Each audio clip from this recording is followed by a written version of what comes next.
What's up, everybody? This is Colin from Holistic Heritage Homestead, and as mentioned in the previous video, I'm going to dissect different parts of this and really get into more detail. So the compost ring, you saw how we built it, you saw its place in our system, and now I'm going to show you how we fill it and what we do with it and how we use it to feed our chickens, right? So I still have to build, because I just built this the other day, so I'm gonna have to build the ladder for the chickens so they can go up. Probably gonna do two so they can come up from different angles, but they can jump up here if they want to, but I want to make it easy for our chickens here, right?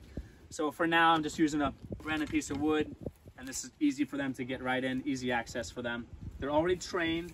When you first train them to this system, sometimes it might take them a few minutes to realize either how to get in there or where the food is, but they're gonna figure it out very quick. Chickens are very intelligent animals, and they have great social systems of their own, if you will, right? So they're gonna figure it out. But what I do recommend, as far as when you start to fill this, try to do it in layers if you can. And the way that we do this system is awesome because it already is naturally layering it for you, right? So what I like to do is I do like to put more carbon on the very bottom, okay? Because carbon acts more like a sponge for nutrients and material. And this will leach into the earth, but that's okay because the earth is also adding.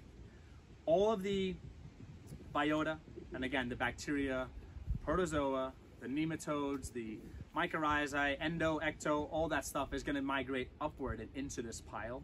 I also make sure I inoculate this pile with some soil from other properties, as long as I know if it's healthy, okay? If you can get to an old forest floor and you know, it's been around for a long time, that's really prime stuff, as long as it's legal and you're allowed to take it or get permission. A scoopful or two is all you need, but we have great soil here and stuff we've already inoculated. So that's, you know, something you want to make sure you're doing, but get that carbon down first. That's your sponge, right?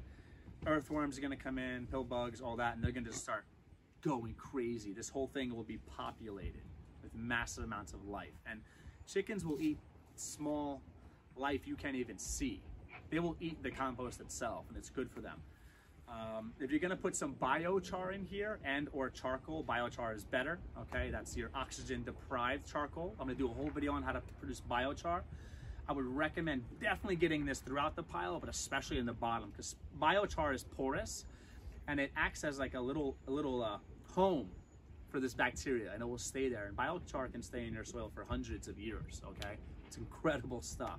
Charcoal is good, wood ash is good. This has all of that in there because this is my gourmet artisan compost we're making. We're actually gonna be selling some of this stuff soon. So if you're in the Ozark region and you're looking for the highest quality, fully inoculated, with all of the life you want in it, you want living soil, not just compost, but living soil, hit me up. Shoot us an email. We got you covered, very affordable. I would actually do it super affordable just because I think it's gonna help heal your land and it's good for the environment, quite frankly. So it benefits us all. We need to build soil. We need to be composting. And who wants waste? What is waste? What is waste? You know waste? I don't know what waste is, right? Nothing gets wasted on a homestead. Nothing. So turn that into life, right? Do what nature would do with it.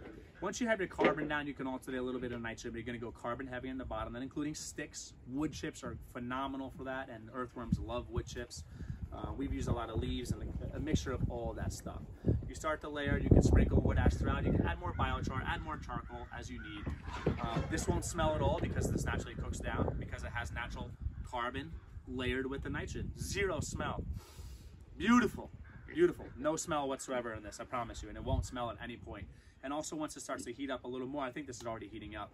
Once it gets to that 120 to 150, 150 is towards the higher side, we don't really want to go that high necessarily. Once you start getting above that 120 point, it's going to cook everything down, and the carbon is actually going to latch onto anything that's bad in here and kind of denature it and break it down. It's really cool. You can actually detoxify soil too this way by carbon binding, right? So once you start layering this, you give them a little bed. Remember, we talked about cleaning out your coop, your compost rings, this stuff that they scratch and turn into fine, beautiful, awesome, light loamy stuff. I have my feeder pile, which is either the bedding itself and also just leaves that I'm not putting here. I always keep carbon real close by. Who wants to walk far? Who wants to work hard, right? Systems, folks, systems. So when I you know, want to feed the chickens, I'll put a little carbon down.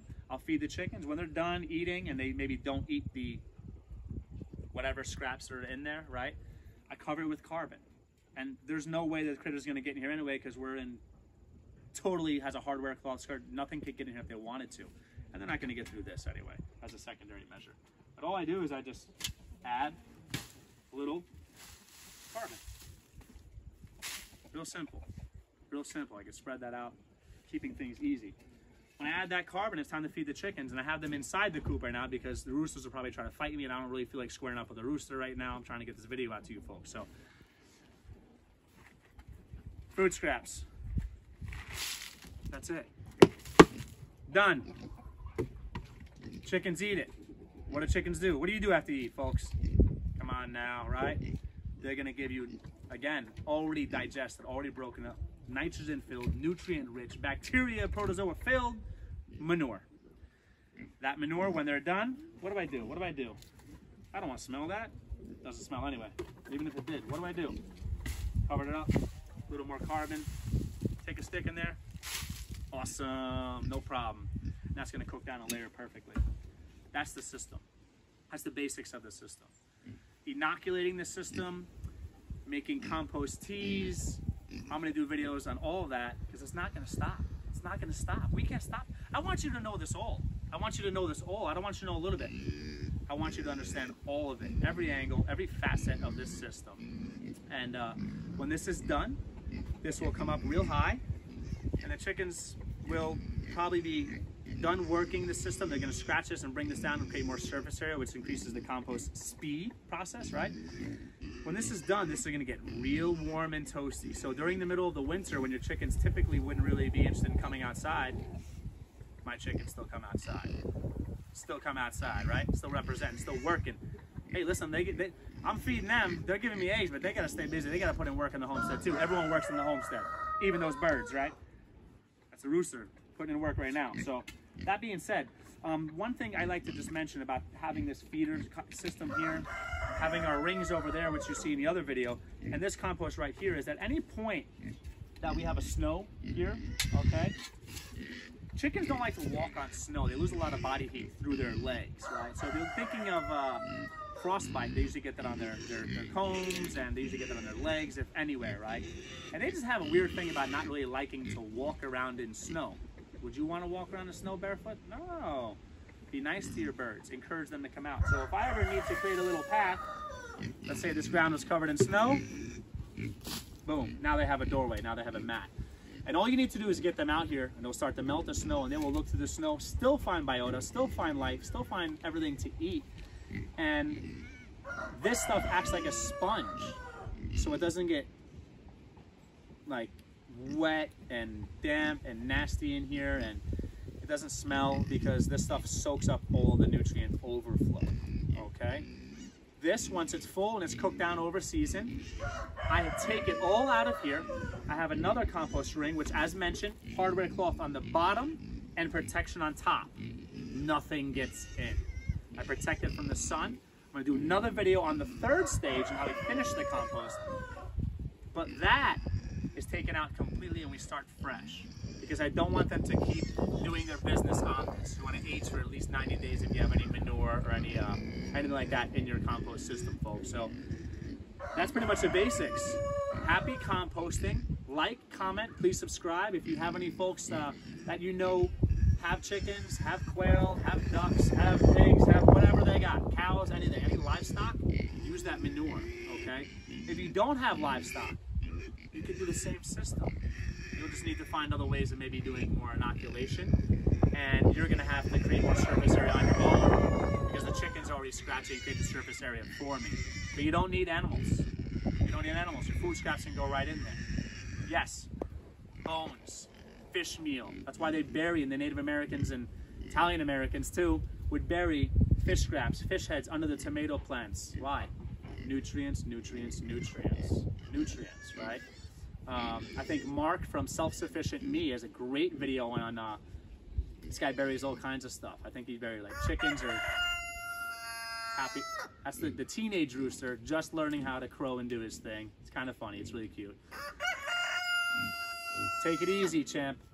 So Mark at Self-Sufficient Me buries things in his garden beds, and he's also buried, I think, fish scraps under his tomato plants and had tremendous success. But that's a time-tested, proven thing. Again, you'll find fish meal in that.